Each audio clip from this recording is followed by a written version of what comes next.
Ако по темата свързана с килограмите и теглото се чувстваш така, сякаш вече си опитал абсолютно всичко и нищо не работи, не бързай. Защото в днешната ни среща ще ти дам 6 причини защо трупаш килограми и не просто какви са причините, а как да ги преодолеем, какви са решенията и как можем да се справим с този въпрос. Така че, прекрасно и слънчево същество. А време е за нашата си среща, за нашето си време. Отиди и си направи любимото ти кафенце или чайче, защото отново днес ще бъде 3 по традиция ще бъде много приятно в моята компания, ще бъде изключително полезно всичко това, за което ще си говорим и новите осъзнавания, които ще направиш и безкрайно полезно, защото ще ти кажа как да преминеш през всички тези неща.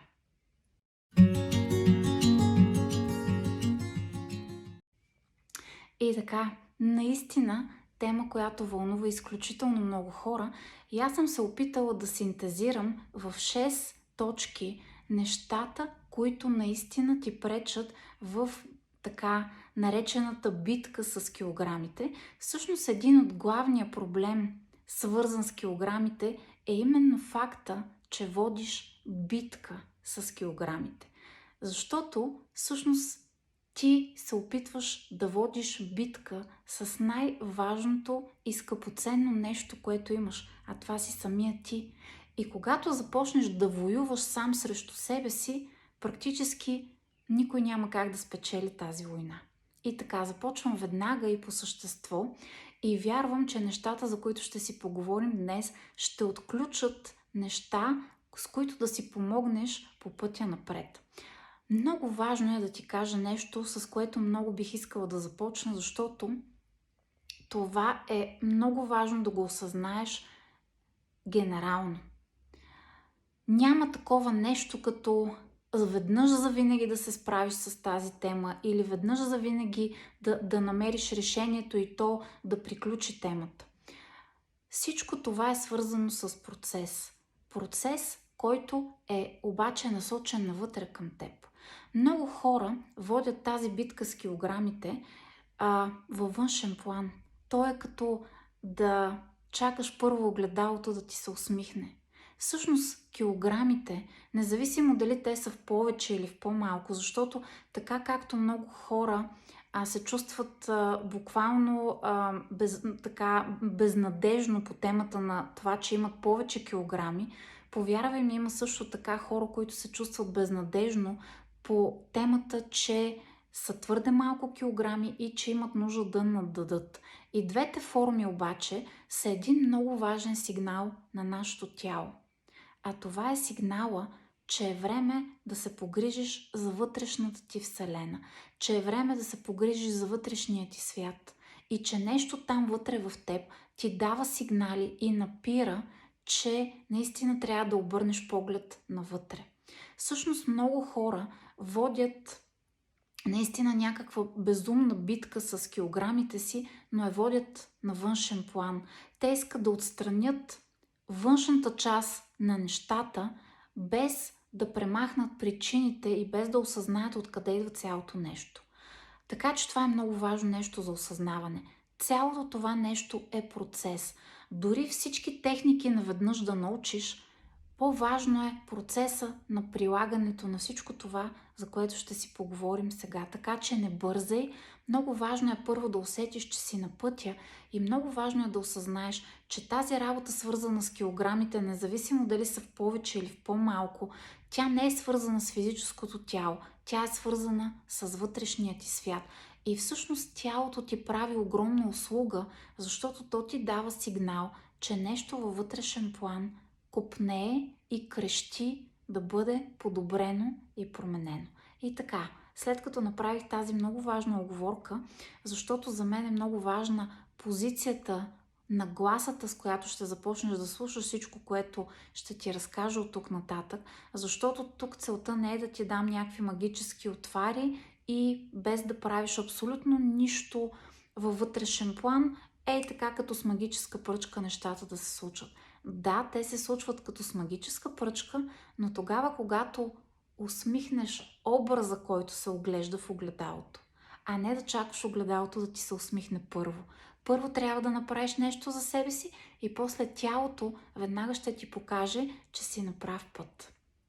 И така, започвам веднага с първото нещо от тези 6, които съм селектирала и с които искам да си поговорим именно по тази тема. И така, първото и много важно нещо, което е свързано с качването на килограми.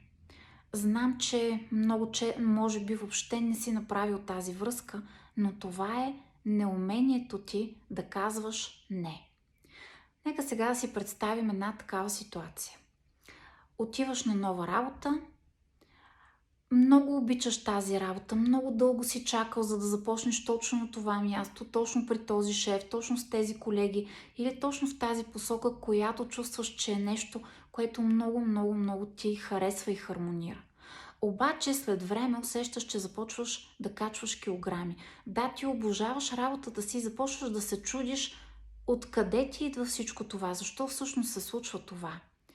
Поглеждаш бюрото си и виждаш как цялото бюро е натрупано с книжа, с задачи, една след друга задачи, които следват една след друга. Какво се случва на чисто психологически план? Толкова много задачи си натрупал, толкова много не си се умял да кажеш не, да поставиш някаква здравословна, умерена, уместна, това е много важно, граница на задачите, които ти стоварват на главата, че тялото всъщност започва да ти помага. То всъщност започва да надава килограми, защото чувства, че ти имаш нужда от тежест. И тъй като ти нямаш вътрешната тежест, с която да кажеш не и да поставиш някакви разумни, умерени граници, тялото има нужда да те защити по този начин. Усещаш ли тази много финна връзка между психика и физика? И всъщност какво се случва? Тук тялото, то ти се притичва на помощ. То има нужда да ти даде необходимата тежест, така че да можеш да живееш здравословно и разумно, а не да работиш 24/7, в което няма нищо лошо. Има и такива етапи от живота. Разбира се, аз съм го правила многократно, но когато започне да се случва това нездравословно надаване на килограми, първият въпрос, който е важно да зададеш на себе си: умея ли да казвам не? Умея ли да поставям здравословни граници аз самия? Защото какво се случва? Тялото всъщност има нужда да разшири твоите граници, разширявайки се буквално в физическата материя. И то, разширявайки се, по този начин всъщност ти помага да изглеждаш по-внушителен, да изглеждаш по-стабилен, да изглеждаш по-категоричен, когато казваш нещо, и всъщност по този начин тялото реагира на вътрешното ти състояние. Много вярвам, че още това първо нещо, за което ти разказвам, те цъкна и ти кликна и започваш да усещаш на къде вървят нещата. И колко много начина, по който се чувстваш, психиката ти всъщност са свързани с физическия свят. Защото тялото не можем да го разглеждаме просто като някаква материя, като някаква физика, като някакъв сбор от клетки и органи. То е толкова свързано с нашата психика и то чува, клетките в твоето тяло чуват всяко нещо, което се случва във вътрешен план. Когато ти си неуверен, когато ти си нещастен, когато ти не се чувстваш добре, тялото, бидейки свързано, защото всички тези системи в нас са свързани и много често го забравяме, и точно за това съм тук, за да ти го напомня. И всъщност ти започваш да воюваш срещу тялото, което всъщност откликва на вътрешния ти свят и ти помага да защитиш себе си, да заявиш себе си и да заявиш твоите граници. И в момента, в който просто нежно и елегантно се научиш, без да изпадаш в крайности, без да бъдеш груб, разбира се научиш да поставяш здравословните твои граници, ще видиш как тогава вече няма да има нужда от това наднормено тегло и всъщност ще осъзнаеш как ще започне да се регулира вътрешният ти свят през вътрешния ти свят. Сега, още малко от нашите инструменти, от нашия уникален набор от инструменти, с който разполагаме, защото създал съм една удивително работеща практика. Тя е медитация за хранене и за постигане на идеалното тяло и тегло, като тук това е валидно и тогава, когато сме в плюс, и тогава, когато сме надолу. Тази техника ще ти помогне да изградиш във вътрешен план всички тези взаимовръзки за начина, по който искаш да се чувстваш и да изглежда твоето тяло. Вътре има уникални стари техники имплантирани. Наистина техниката е много работеща. Обаче, тъй като ако това е тема, която усещаш, че така ти кликна по някакъв начин, тъй като храненето е само едната от тези части, тя по принцип, тая техника, тая медитация за храненето ще ти помага за всички останали теми, свързани с това, но ако в този конкретен случай неумението ти да тежиш на мястото си, твоята вътрешна и лична неувереност, твоето неумение да поставяш елегантни граници, тогава това, което бих ти препоръчала, не е просто медитацията за хранене, а редуването на медитацията за хранене с медитацията за увереност и самоуважение. Или казано с други думи, едната вечер слушаш, знаеш, че аз препоръчвам своите медитации и ги разработвам така, че те да не те отделят от твоето ежедневие, а да ги слушаш вечер, когато си лягаш. Тогава е естественото време, в което се обръщаме навътре към себе си. И слушай ги буквално като приказка за лека нощ. Какво правим? Едната вечер практикуваш и си пускаш за заспиване, и когато заспиваш, медитацията за храненето, следващата вечер медитация за увереност и самоуважение. Отново хранене, увереност и самоуважение. Отново хранене, и така, редувайки двете медитации, какво ще се случи? Започваме да изграждаме, ще виж как тази медитация по вълшебен начин, защото ние боравим с подсъзнанието и затова то става като едно вълшебство на пръв поглед, но всъщност ние си знаем, че това е чиста наука. Та по вълшебен начин ще започне да променя начина, по който се храниш, количеството храна, което ще изяждаш, начина, по който ти възприемаш себе си в собствените си очи, защото оттам тръгва и започва всичко. И това наистина, комбинацията между тези две практики ще ти помогне да се справиш, ако усещаш, че това е нещо, което на теб ти пречи. Неумението да се заявяваш, неумението да тежиш там, където искаш да бъдеш, и думата ти да тежи, това, което искаш да казваш, без да го казваш с сила и с някакъв вид налагане на воля, но вътрешното ти усещане е основно, за да се случва това нещо. И когато не успяваш да го направиш сам, самостоятелно, когато не започнеш постепенно да изграждаш тази вътрешна устойчивост, и това ще се случи именно чрез медитациите, то тогава ще видиш как в момента, в който постепенно започнеш да отработваш тази тема, тялото ти вече няма да има нужда от това овъртегло, с което да ти помага да заявяваш и да защитаваш себе си, и то ще започне естествено да възстановява своето естествено състояние, това, което е. Така че тази първа точка е наистина нещо изключително важно. Обаче сега продължавам нататък. Второто много интересно нещо, което отново е свързано с вътрешния ти свят и с трупкането на повече килограми, отколкото на теб би ти се искало. Това е нещо, за което много малко хора си дават сметка. Това е преяждането. Обаче не с храна. То е следствие. Това е преяждането с клюки, с сплетни, преяждането с това да се информираш кой къде ходи, кой какво прави, да критикуваш хората, преяждането с чуждите драми и неща. Това е нещо, за което малко хора си дават сметка. Че непрекъснато си пъхат носа в чуждите неща, в чуждите клюки, в чуждите интриги, в неща, които изобщо не им влизат в работата. И по този начин всичко това, което те трупкат на ниво съзнание и емоции, без дори да го осъзнават, всъщност започва да се трупка като килограми в тялото. Защото, както вече казахме, нашите клетки подслушват 24/7 това, което се случва във вътрешен план.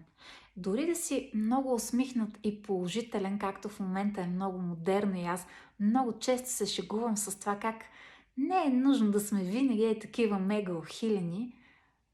Много хора под тази изкуствена усмивка всъщност защитават едно вътрешно поле, една вътрешна среда, в която преяждат с клюки, сплетни и това да мислят кой къде е бил, с кого бил, какво направил, защо го направил, да съдят, да критикуват, да сочат с пръст и така нататък и така нататък. Преяждането с този ментален и емоционален junk food, буклук, буквално буклук, всъщност прави така, че ти да започнеш да надаваш килограми. Искам да наблюдаваш тази взаимовръзка. Когато човек гледа в собствената си пъничка, гледа по собствения си път, интересува се от нещата, които се случват на него, интересува се от това къде се намира той, спрямо себе си в предишна ситуация, какъв е неговия път на развитие, въобще, когато човек гледа своя личен път. Това отново тук, понеже има едни хора, които сега ще кажат, ама аз не искам да ставам такъв човек, който въобще не се интересува от другите. И аз много държа на този здравословен баланс и за това отново ще направя тази оговорка. Тук не става просто за това да не се интересуваш от близките си хора, от това какво се случва с хората. Искам да забележиш, отново ще го подчертая, защото много хора ще пропуснат най-важното, защото така ще им е по-удобно. Тук говорим за клюките, сплетните, за отровните неща, свързани с някакви хора. Много често хората се хранят с тази отровна, негативна, хейтърска енергия. Ходят по профилите на другите, интересуват се и злословят за другите, само със знак минус и само със знак негативно и само със знак в нискочестотната вибрационна част на скалата. Говоря именно за такъв тип преяждане, с такъв тип отровен junk food, с такъв тип отровни неща, които ти консумираш, без дори да осъзнаеш колко много ти вредят. Така че, опитвай се по-малко да се интересуваш от другите и то от негативната част от техния живот. По-малко да се храниш с негативната част от техния живот. Повече, когато чуеш, че на някой му се случва нещо прекрасно, нещо готино, че му се сбъдват мечтите, да видиш дали ти ще се зарадваш, дали това ще те накара да се почувстваш добре или по-скоро ще те накара да се почувстваш зле. Това е много важен индикатор именно в тази посока. Опитвай се, ако се занимаваш с другите, това да бъде в положителна посока.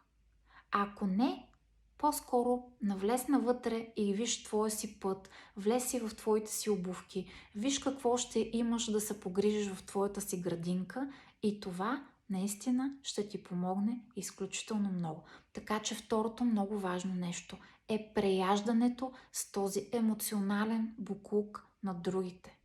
Отровите, хейта, проблемите, сплетните. Кой къде отишъл, с кого отишъл, ма как можал да направи такова нещо, ма ти колко си възмутен, че този човек е постъпил по този начин. Това не е твоя работа. Всеки постъпва спрямо мястото си на развитие, на което се намира в момента. И не е твоя работа да гледаш натам, да го взимаш и да го слагаш в себе си, да критикуваш, да недоволстваш, да се чудиш и да обмисляш и да анализираш и пък после да предаваш нататък и да разказваш на някой друг цялата тая клюка. Това не е твоя работа. Започни да слагаш спирачки, ако усещаш, че има такова нещо вътре в теб и че имаш такава склонност и започни да изчистваш вътрешното си поле, защото това наистина е нещо, което много, много, много, много ще ти помогне. Третото много важно нещо. Това е емоционалното хранене. Това е храненето тогава, когато се намираме в нискочестотни вибрации. Когато сме бесни, когато сме тъжни, когато сме апатични, когато сме в депресия, когато няма какво друго да ни зарадва. Много често храната се превръща в някакъв вид компенсатор на това, което би трябвало да намериш вътре в теб, а не навън от теб. Тогава обикновено човек се храни по много, защото не осъзнава колко количество изяжда, храни се дори без да е разбрал кога е изял цялото това нещо, храни се набързо, гълтайки буквално големи залци, както имаме една приказка като мисир, с което прави така, че гълта и огромни количества въздух. И оттам нататък нещата стават още по-така комплицирани и сложни. Когато се храниш емоционално, това е много силен знак, в който тялото и цялото ти същество крещи, че е време да се заемеш с вътрешния си свят, с твоята емоционалност, че е време да започнеш да я опитомяваш, че е време да започнеш да променяш емоционалната среда и емоционалния климат, в който живееш. Тук това не е въпрос, който е въпрос на хапчето, което да вземеш, или на там отварата, която да изпиеш, или на режима, на който да бъдеш. Защото какъвто и режим, каквато и отвара, каквото и да направиш, и дори най-хубавата храна да изядеш, обикновено емоционалното хранене има нужда от не много качествена храна, за да може да се докосне до този хормон, който така да ни накара да се почувстваме добре. И ние наистина се чувстваме добре, обаче за много кратко, след което нещата тръгват по спиралата надолу и влизаш още по-надолу, защото пък идва чувството за вина. Защо си изял това нещо, което е толкова неполезно за теб, и влизаш наистина в една нисходяща спирала, от която нямаш полза. Цялото ти същество, прекрасно и слънчево същество, крещи да се заемеш с твоя емоционален свят, емоционален климат, емоционалното ти умение да менажираш вътрешния ти свят. И да, ето го и решението тук. Това е един уникален инструмент, тъй като това е една много голяма тема. Това не е тема, която е въпрос на едно конкретно нещо или на едно конкретно видео или пък медитация. Създала съм цяла авторска програма.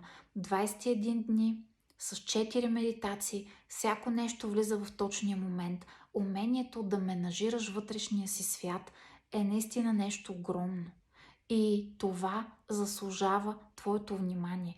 И ако ти чувстваш, че се храниш под влиянието на силни негативни емоции, ти всъщност консумираш цялата тази храна като токсична, дори това да е най-хубавата храна, която да хапнеш.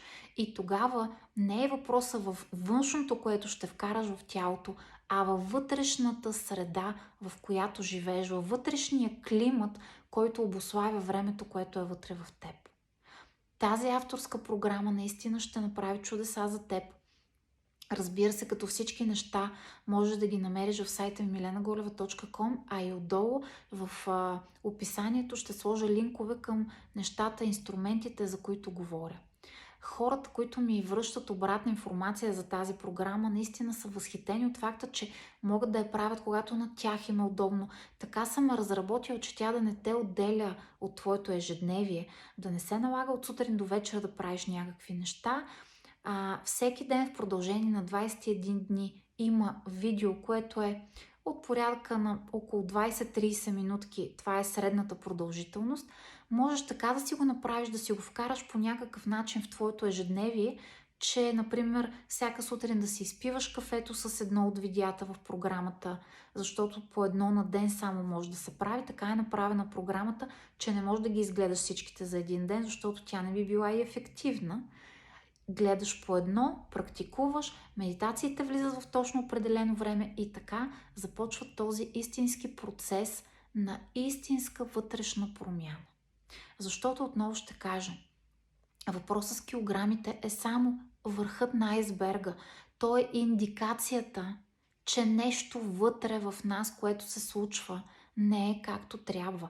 Но то е толкова силна индикация и всъщност абсурда е, че вместо да благодарим на тялото за това, че ни дава индикация, ние започваме да воюваме и да водим битки с него. И това става толкова комплицирано и това става една спирала, обаче нисходяща. И малко по малко чувстваш как задълбаваш, затлачваш до момента, в който не знаеш как да си помогнеш и как да продължиш напред. Така че това е нещо, което вярвам, че ще ти бъде безкрайно полезно. Осъзнаването, че се храниш през нискочастотни вибрации. Обаче аз продължавам нататък, защото имам още какво да ти кажа. И отиваме на четвъртата точка от тази есенция, която съм се опитала да концентрирам в тази наша среща, с която да отворя, да открехна вратата към тази толкова чувствителна тема за изключително много хора. И много вярвам, че това видео ще стигне до повече хора, за да може повече хора да осъзнаят, че всъщност няма нужда да се борят с това. Няма нужда да се бориш с килограмите. Това е като когато ти светне лампичката на колата, че нямаш бензин. Ти не започваш да се караш на лампичката, че е светнала, а се опитваш да оправиш причината за това. Отиваш да налееш бензин, не се караш на лампичката и да негодуваш, че е светнала. Същото нещо са и килограмите. Те ти показват, че някъде тук или тук, някъде във вътрешен план има процеси, които те карат по този компенсаторен начин тялото ти да работи. Истината е, че за всички тези неща си говорим на нашите семинари в много голяма дълбочина. Така че ако осъзнаеш, че нещата, за които си говорим, че темите са ти много полезни, добре дошъл си на нашите семинари, защото там задаваме конкретни въпроси. Движим нещата в абсолютна конкретика. Всеки има възможност да зададе въпрос. Всеки получава точно отговорите, от които има нужда.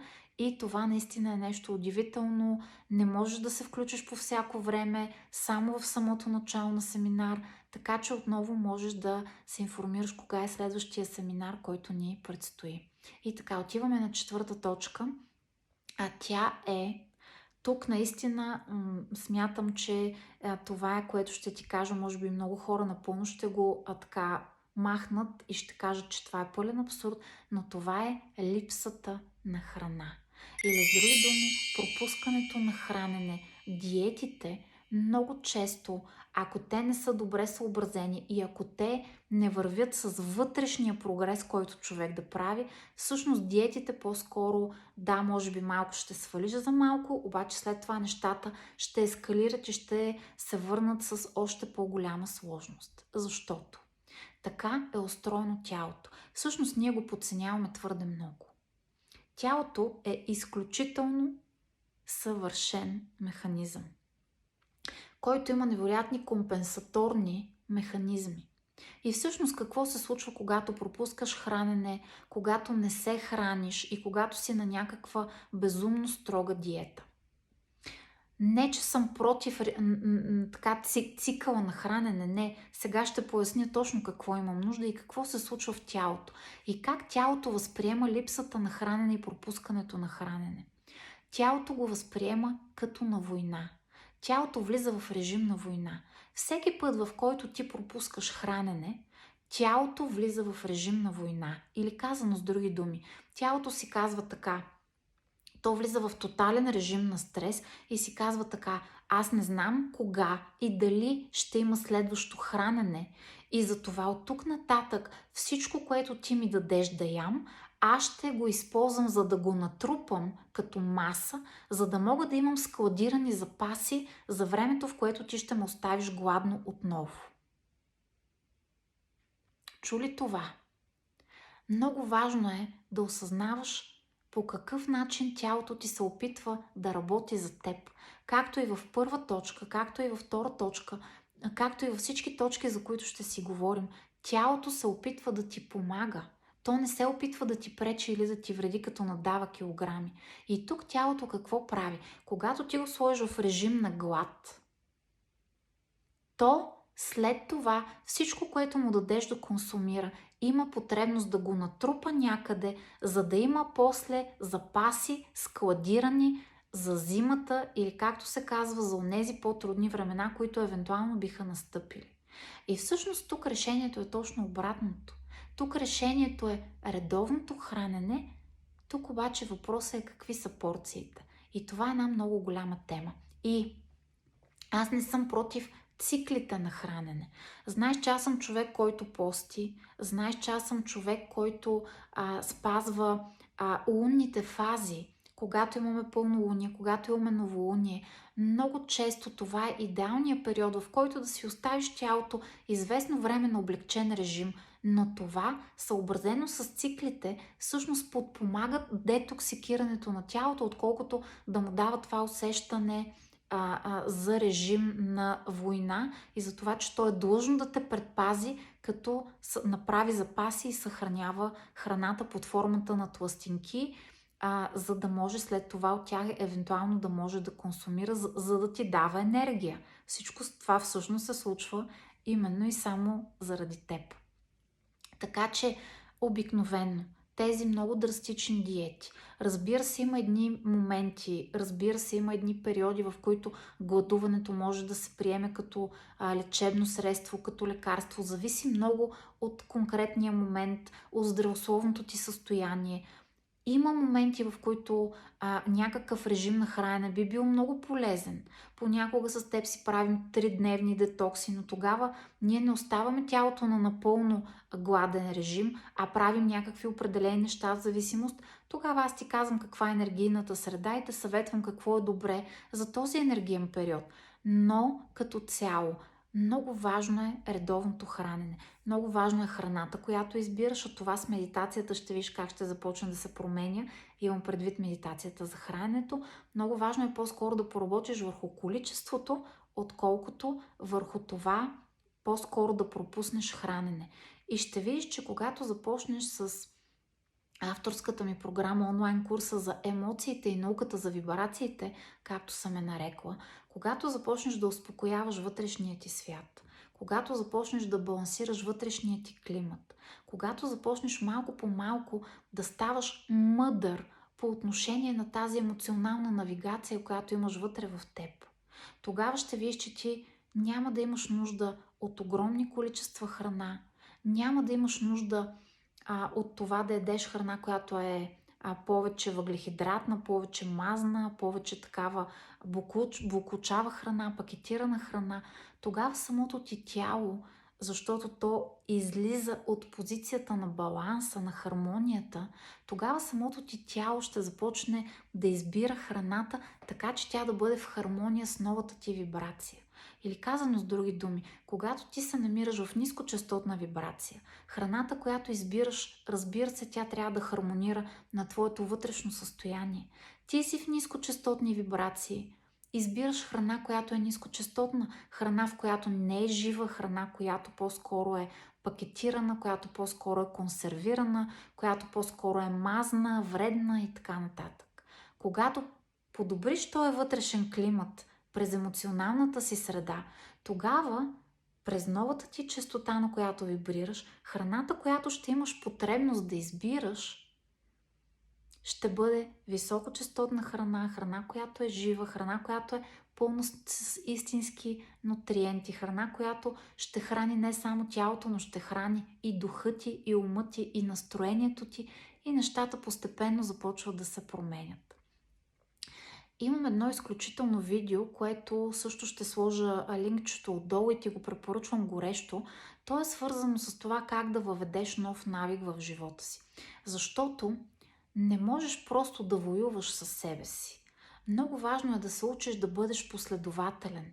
Много важно е да се учиш да си създаваш някакъв план, който след това сам да изпълняваш. Това видео се казва как да създадем нов навик, ефективна формула за създаване на нов навик. Слагам отдолу линка, защото ще ти бъде изключително полезно. Защо препоръчвам това свое видео? Защото ако ти умееш да бъдеш последователен, умееш да бъдеш избирателен, умееш да си поставиш нещо ново, което да въведеш и след това да го следваш постепенно, разбира се, то тогава ще ти е много лесно да прилагаш всичко това и към храната, избора на храна, колко и кога да се храниш. Тогава ти ставаш шефа. Не тялото ти да те управлява, не ниските ти емоции да те управляват и да те водят каква храна да избираш, а тогава ти си този, който определя, както се казва, правилата. Така че умението да бъдем последователни, да въвеждаме здравословни нови навици, ще ти бъде много полезно също в тази посока. Погледни това видео, ще сложа линкчето за него отдолу. Така, продължаваме натам. Петото много важно нещо, което не си даваме сметка, че всъщност има огромна връзка с килограмите. Това е твърде малкото сън. Твърде малкото сън дава огромен стрес на физическото тяло, както и твърде многото сън също така. Никоя от крайностите не е за предпочитане. Какво се случва? Нека отново да го обясним през механизмите на начина, по който тялото се опитва да ни предпази. Твърде малкото сън отново вкарва механизма на работа на тялото в режим на стрес. Толкова голям стрес, че тялото отново не знае доколко то ще има сили, за да поеме цялото натоварване, което му даваш. Защото обикновено, когато имаме липса на сън, ние нямаме липса на сън, защото просто си лежим. Имаме липса на сън, защото обикновено през това време ние правим много задачи. И тялото трябва да има енергията, мисловната, физическата, интелектуалната, за да може да се справи с всички тези задачи. За да има тази енергия, на него му е нужна храна. И то отново започва да запасява. В режим на силен стрес тялото започва да трупа. Какво е решението? Просто да влезеш, доколкото е възможно, разбира се, в нормален режим на съня.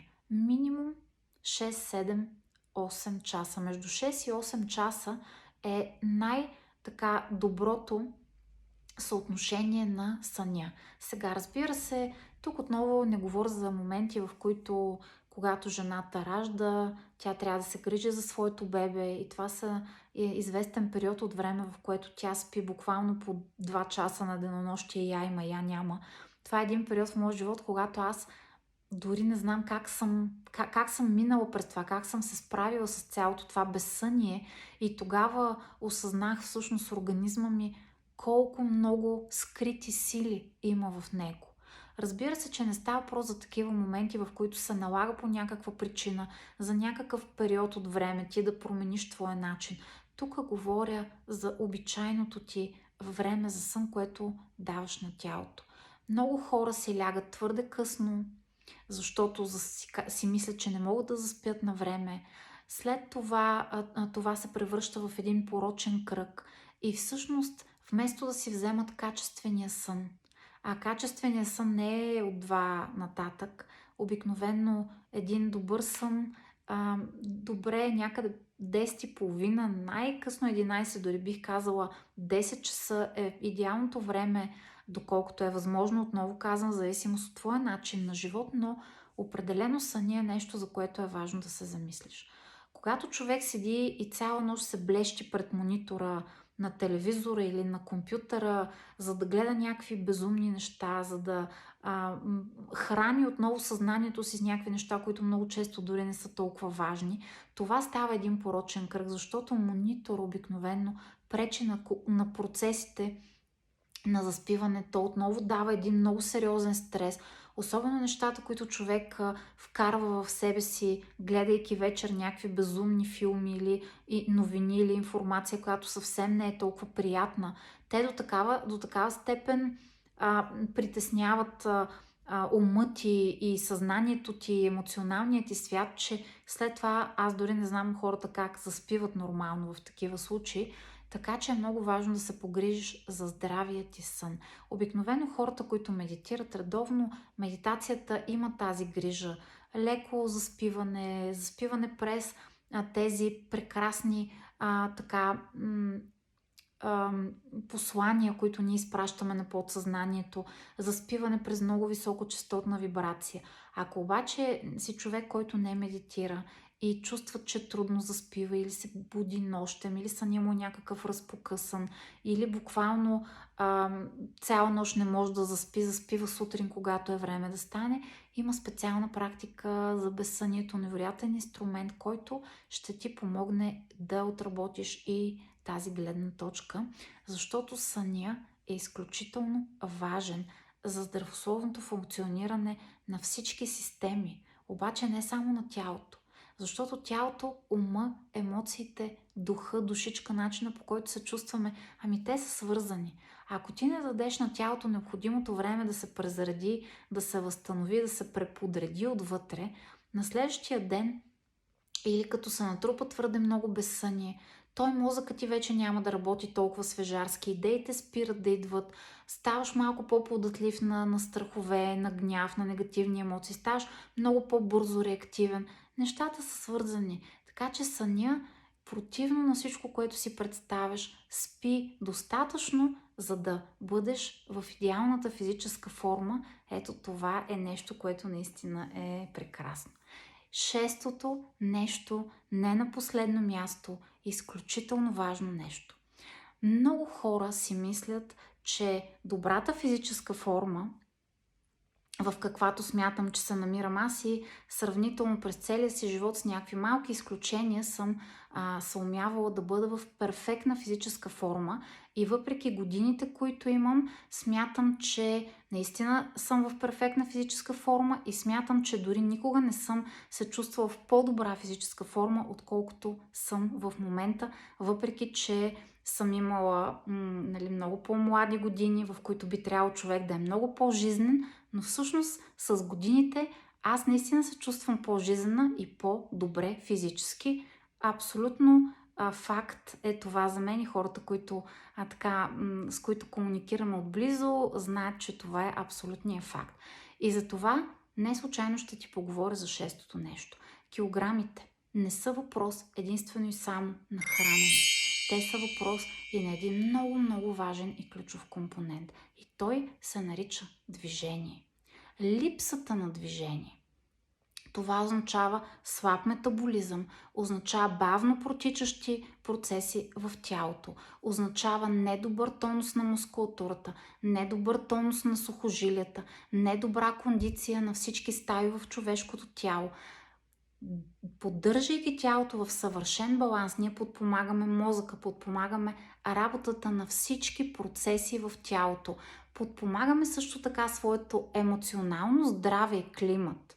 Подпомагаме също така настроението си, мислите си, начина, по който нашите мисли могат да функционират. И това изобщо не е за изключване. Малко намаляване на храната и добавяне на движение, това веднага тялото ще го почувства и ще ти бъде безкрайно благодарно. И сега, знаеш, че аз практикувам йога, преподавам йога, раздавам така своите знания, а те са така доста плътни, сериозни и наистина подкрепени с изключително много знания, обучения, опит, практика лична с хора. Знаеш, повече от 20 години преподавам йога, а моята лична практика е много отпреди това. Но, въпреки че преподавам йога, аз ще ти кажа така. Не е нужно да бъде йога. Важно е да бъде твоето. Важно е да бъде това, което ти хармонира на теб. Движението може да бъдат разходки, може да бъдат народни танци, може да бъдат латиноамерикански танци, може да бъде някакъв вид бойно изкуство, може да бъде плуване, може да бъде скачане на въже. Всичко онова, което на теб ти хармонира и те кара да се чувстваш добре. Защото тук има едно много важно но. Движението не бива да бъде свързано с отново някакъв вид насилие върху себе си. То трябва да бъде удоволствие. То трябва да бъде мотивирано отвътре, не мотивирано отвън. Тоест, аз не практикувам йога, защото да бъда в идеална физическа кондиция и форма. Аз практикувам йога, защото ми носи наслада, защото ме кефи, защото нямам търпение да отида на постелката, защото ми е приятно, защото повдига духа ми, защото ми е интересно. Аз съм минала през доста неща и йога е единственото нещо, което продължава да поддържаме да горя в това. И съм много благодарна на всички хора, които ми казват, защото ние имаме фантастично онлайн йога студио, и когато ме срещнете, сте ми благодарни за това, че тази йога, която практикуваме, тя ви прави абсолютно независими от време, от място, от всички възможни фактори, защото всеки може да я прави където поиска, когато на него му е удобно, когато намери своето си време. Йога и медитация винаги в синхрон, и тялото, и ума възстановяваме. И това, което ми е най-любимо, когато ми казвате, че нямате търпение за следващата ни среща. Нямате търпение да видите каква ще е новата практика, каква ще е новата медитация, защото в нашото йога студио имаме живи, свежи практики всеки вторник и петък. Имаме нови свежи практики и вие нямате търпение за всяка наша нова среща и това, че сте независими. Ето това е нещо уникално, защото наистина трябва да намериш това, което тебе те кара да гориш, което на теб ти доставя наслада, което не те измъчва, сега трябва да отида примерно на пътеката за бягане или в фитнеса, или ако фитнеса е нещо, което ти е приятно. Разбира се, намери най-добрия треньор, който да ти покаже точно как да правиш нещата, защото навсякъде има много тънкости и е много важно да практикуваш при най-добрите. Избирай тези, които наистина ще ти дадат истински знания, които са проверени във времето. И така, движението е нещо изключително важно за физическата форма. Човек е създаден да се движи. Искам да помислиш как са живеели нашите деди. Те са били в изключителна физическа активност. Техният живот е преминавал през физическа активност. Те са били на нивата, те са били при животните, те са правили всичко с ръцете си, те са месили хляба с ръцете си, перяли са с ръцете си. Всичко е минавало през физическата активност. Да, сега живота ни е различен.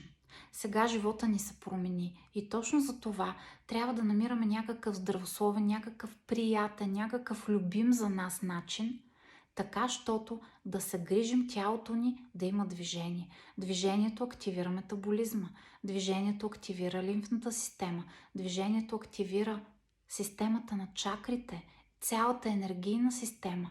Движението отговаря за цялостното здраве на човек. Без да има движение, няма как да изглеждаме добре, няма как да се чувстваме добре, няма как да живеем добре.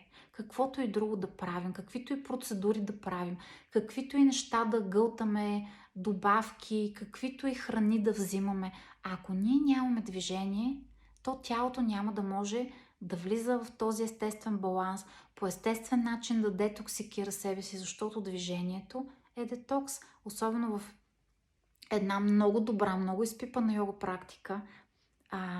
Движението всъщност то наистина прави така, че да детоксикира, особено в йога. Там нещата са на много по-високо ниво, защото всяко движение е свързано с вътрешни органи, с чистене, с баланс на чакрите на всички енергийни системи, съответното им захранване с органите. Това е една много дълга тема.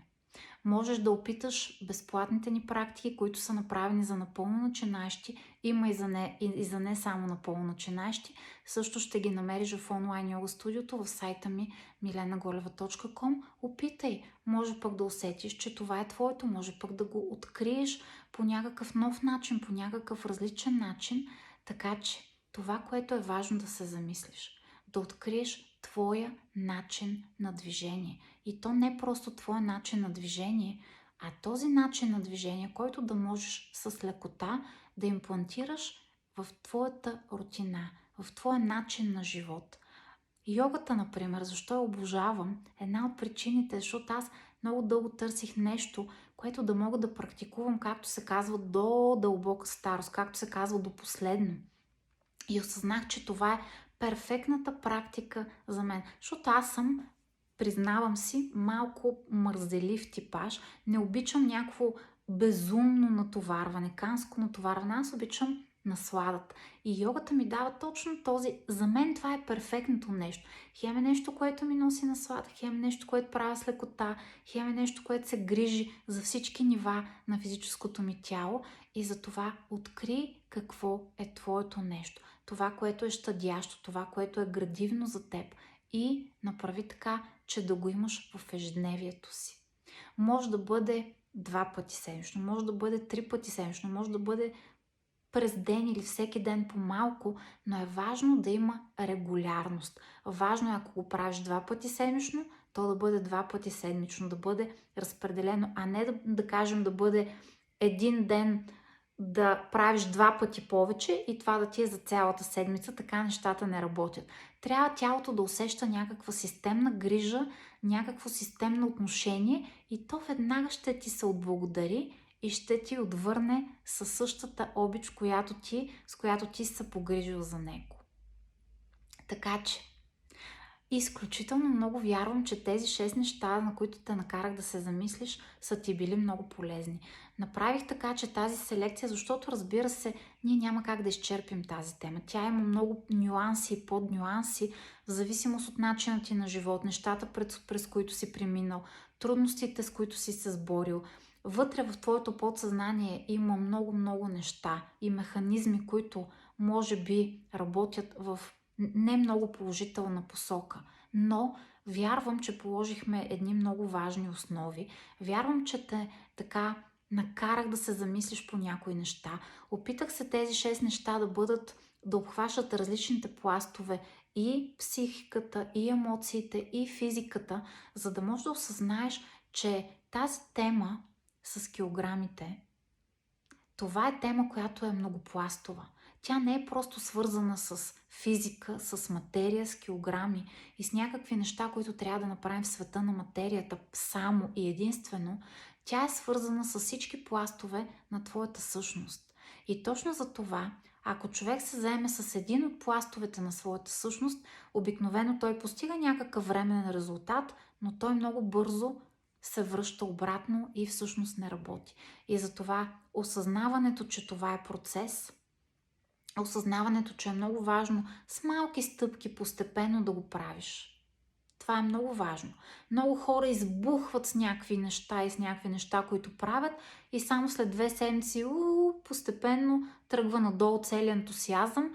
Целият ентусиазъм се изразходва, изпарява се и малко по малко човек си връща стария начин.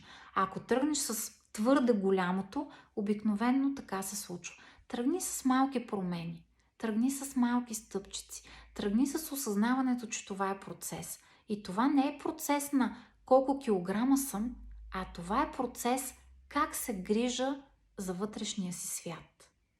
И тогава ще видиш как малко по малко тази тема ще започне да дава резултати. Обаче тези резултати пък за сметка на това ще бъдат много трайни, ще бъдат изключително полезни на всички пластове, не само за физическото тяло, и наистина всичко, което ти направиш за самия себе си, ще ти се отблагодари хилядократно. Защото всъщност всичко това ти го правиш за теб, ти го правиш като грижа за теб. И за мен е много важно да осъзнаеш тази многопластовост на темата килограми. Не просто проекция на физиката ти, а проекция на менталното, на мисловното, на емоционалното и на вътрешния климат, който има в теб. И така, прекрасно и слънчево същество. Ама наистина ми беше изключително приятно отново да бъда заедно с теб.